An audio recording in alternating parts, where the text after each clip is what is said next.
Congratulations. Thank you. From Cavite endorser to CEO. So, anong pakiramdam ng isang CEO? I'm very happy, but at the same time, grabe Tito Lor yung pressure sa akin. Kasi, I really need to study the business eh. Hindi lang siya yung title na as to be the face. Hindi lang face. You need to be the brain this time of Luna. So ako, sabi ko kay Drake, send me all the materials that I need to study. Tell me kung ano pa yung mga seminars na kailangan kong gawin. I wanna attend all the meetings that you have for me to learn. Kasi, nandun na eh. Bibigyan ka ng isang branch na mapapakita mo talaga yung leadership skills mo. Of course, with their involvement, but still, it's an opportunity for me to venture out of show business. And as CEO Queen. Tama ba? CEO Queen. CEO ba? Ay, may title? Hindi So, naman. So, ibig sabihin nito, you'll have the final call for everything dun sa branch. I wouldn't say the final call because there's still Drake on top of the business. But I would say na I have the voice to make things better based on my perspective. Oo, anong branch ito? Cavite.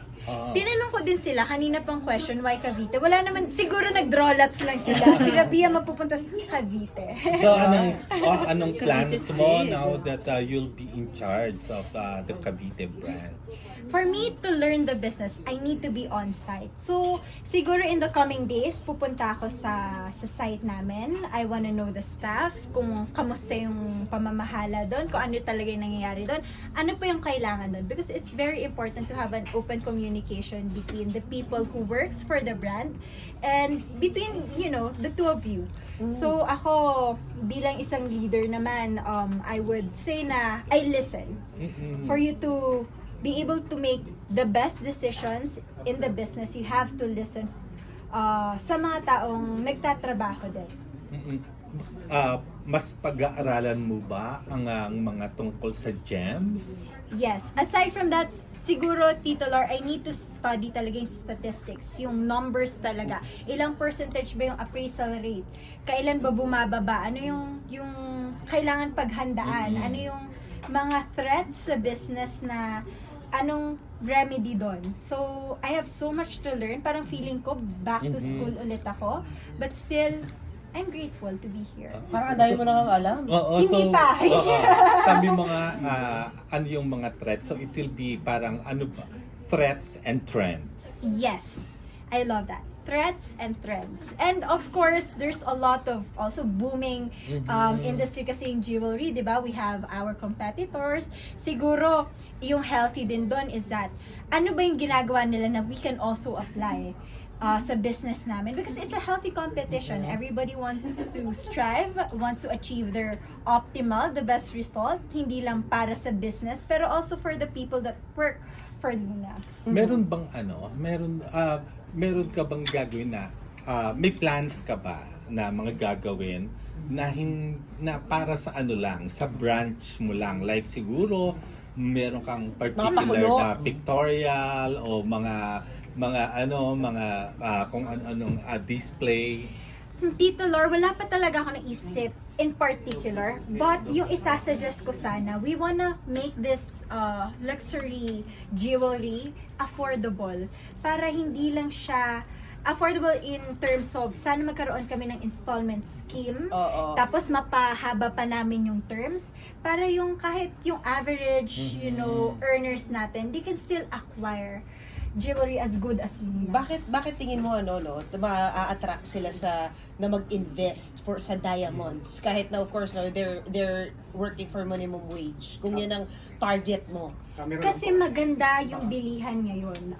I was just talking to Drake before this meeting and he told me na kung nag-acquire ka nung January, by December, it's 100% on top ng nilabas mong pera yung magiging rate ng mga alahas mo. So, ganun siya kagandang opportunity.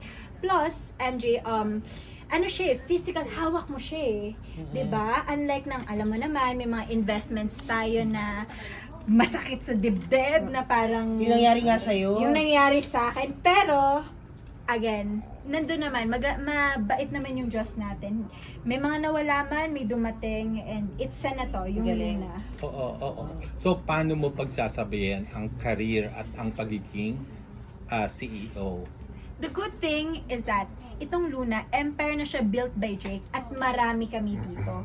So for sure, pag dumating yung opportunity na I'm gonna have a new project like a teleserye, maraming pwedeng sumalo sa akin. But still, it's also a good opportunity kasi pag may teleserye ako, Pwede I mo can market. gamitin. Yes, and I can tell my co-actors, kumuha kayo ng Luna, bilis. Mag-aalala ka si Seth. Yes, why not? Oo. Diba? I mean, it's business. Baka may baon ka dyan, ha? MJ, Okay ba? gusto mo ba? Baka may innings mo eh. Mga 48 months to pay. Huwag tayo sa ganyan. Mahirap yun. Madali makabudol. Ang galing, ha? Gumagana. It works naman. Pero natuwa ako kasi sabi mo, bukod doon, naisip mo pasukin yung funeral parlor business. Yes, parang Pero matalino yun na kasi that pays well. Oo. it does. And more than that, alam mo, nag-start kasi yan dati. Hindi ko gusto yung mga makeup ng, mata eh. Masyadong maputi, masyadong manipis yung kilay. So Ay, sabi ay. ko, Pink why yung not na, syempre last few days na lang nila doon na makikita sila ng pamilya nila. So doon nag-start yung idea. But still, wala nga po akong makuhang embalmer. And sinearch ko siya, parang 4 years po siyang pag-aaralan. Yes. So, syempre, it takes a lot of time din. Pero malay natin, may makilala din akong Oo. tao. Pero ikaw, pag-aaralan mo rin mag-makeup sa patay. Why not? I'm into makeup. Parang din. one sarte ng Hindi ka takot sa Yeah. mundo? Hindi. So, hindi naman, Tito Lor, kasi naniniwala naman ako na nandiyan yung Diyos at mas malakas siya sa kung anong entity man yung meron dito sa mundo. Pero Tito Lor, yung background ko kasi, during my PT school, nag-open kami ng cadaver, ng bangkay talaga. So, doon hindi naman ako natakot. Oo. Oh, Ayun, okay. So, napag-usapan nyo ba ni Jerry itong Funeral. funeral business? Napag-usapan naman natin, pero si Jerry, dinidiscourage niya ako. Sabi niya, marami na daw nakatayo. Hindi, pero maraming yun nga, well-to-do. Yung mga Yes. may-ari ng mga funeral homes. And saan mo, Plano. pinaplano? Nagtanong nga ako sa kanya kung marami na ba sa Batangas kasi mas malapit dito sa Manila. Sabi niya marami na daw. So let's see, baka sa Iloilo. Sana in the future, sana may taong into that business din na makakatulong sa akin. Oo, pwedeng makapartner, pwedeng... Oo. At, may mga kasi nga, dahil sa pagiging hit ng Widow's War, sinasabi na pwedeng mag-crossover. May nagsasuggest na yung character mo sa Royal Blood ang mag-crossover sa Widow's War, si Tasha. Sana, para marinig na naman nila yung Ilongga accent ni Tasha. Tsaka very colorful kasi yung character ni Tasha. Palaban siya, kahit yaya lang siya, she would stand her ground, ipaglalaban niya yung tama, ipaglalaban niya yung taong mahal niya. So kung papasok siya ng Widow's War, I'm sure it's gonna be fun. Baka si Tasha naka-diamonds na, Tito Oo. Lord. Yes! Kasi yung mama na din ako dun sa ending. Oo. Okay. So, ngayon, talagang, will you be attending the gala? I will be there. So- Kami ni Jeric, pero I don't think we're gonna be in one table because I'm gonna be with my different brand, my different endorsement. May conflict sa endorsement.